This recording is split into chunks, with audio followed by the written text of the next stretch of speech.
I'm bringing you back now to the time when tea was introduced into Ireland.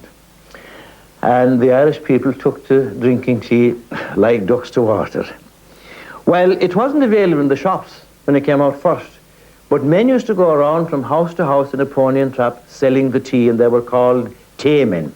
Now, it so happened that a tayman put up with a husband and wife in a single-roomed house in which there was only one bed. And he wouldn't have put up in that house at all that night, the tayman, only it was so wet and so stormy he couldn't get to his own lodgings. Now, he put the pony into a makeshift shed that was at the gable of the house outside. And when he went in, the young woman of the house, she had taken up a cake of bread out of the oven, and she brought the cake of bread across the floor, and she put it up over on the shelf of the dresser. Oh, there it was, a beautiful wheel of bread with a cross on it, like the four spokes that you see on a wheel. And the lovely aroma that was from that cake.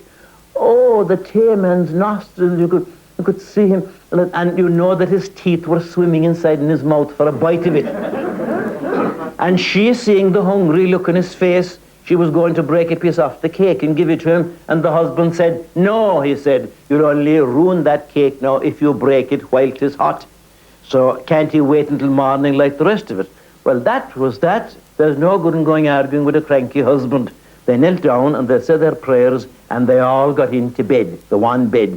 The wife got in near the wall, the husband got in next to her, and then the tayman got in the outside. God knows, and that was a narrow enough bed too, and when one of them had turned, they'd all have to turn. In the course of the night, you know, when the husband had to go out, he suffered from a little frequency. Yeah, that runs in families.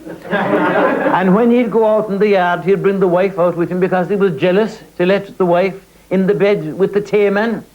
And she kicked up against going out into the cold and stormy night, moreover, as she said herself, when she didn't have occasion to go out. And finally she kicked up altogether and wouldn't go out anymore. And then what the husband did, he'd lift up the heavy cradle with the child inside it and put the cradle down on the bed between the wife and the tayman. And then he'd go off out in the yard, and when he'd come back in again after shedding the tear for Parnell, he'd lift up the cradle and put it back down on the floor and then get into the middle of the bed. Well, the busy night he had. About 4 o'clock in the morning, the storm began to rise, and he heard it blowing off the roof off of the shed outside at the gable of the house. And he forgot all about it. Like one danger will make you forget the first danger. You know, if you cut your finger, you'll forget your toothache. He forgot all about the tayman and hopped out of the bed and went out to tie down the shed. And when he was gone, the wife turned to the tayman and she said, "Now's your chance." So he got up and ate the cake.